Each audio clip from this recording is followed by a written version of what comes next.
नमस्कार शेतकरी मित्रांनो, शेतकऱ्यांची शेतीशाळा प्राकृतिक आधुनिक कृषी शोध प्रशिक्षण संस्था रामपुरी बुद्रुकमध्ये आपले सहर्ष स्वागत आहे।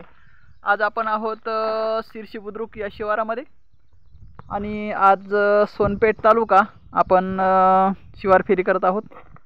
सोनपेठ तालुक्यामध्ये आपण जे रानं आहेत खरीप हंगामासाठी पेरणीला आज तयार। आज तारीख आहे 9 जून 2024। जूनचा पहिला हप्ता आता तुर्तासच संपला आहे। दुसऱ्या हप्त्यामध्ये जवळपास आपल्या पेरण्या होतील असं वाटतंय।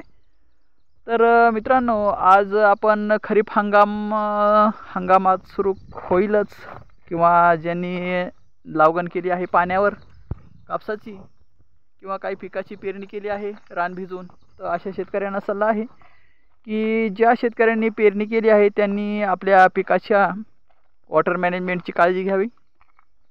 दुसरी गोष्ट, क्लायमेट चेंजचे जे परिणाम असतात ते परिणामामुळे जर्मिनेशनवर जे प्रॉब्लेम येतात त्यासाठी थोडंसं आच्छादन आणि दुसरी गोष्ट वॉटर मॅनेजमेंट याच्याकडे थोडंसं लक्ष द्यावं, म्हणजे आपलं जर्मिनेशन चांगलं होईल आणि आच्छादनामुळं आपली जमिनीतील ओल टिकून राहील ज्यांच्याकडे पाण्याचा प्रादुर्भाव आहे अशा शेतकऱ्यांनी।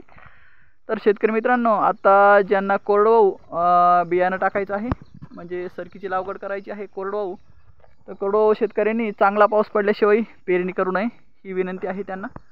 चांगला पाऊस पडल्याशिवाय जर पेरणी नाही केली तर त्यांचं बियाण्याचं नुकसान होणार नाही आणि जर्मिनेशन पण चांगलं होईल। पाऊस चांगला पडल्यानंतर त्यांनी जर लागवड केली तर जर्मिनेशन पण चांगलं होईल आणि बियाणं पण तुमचं वाचेल। डबल पेरणी करायची वेळ तुमच्यावर येणार नाही, कारण डबल पेर करणं आज शेतकऱ्याला परवडण्यासारखी गोष्ट नाही मित्रांनो, कारण बियाणं खूप महाग झालं आहे।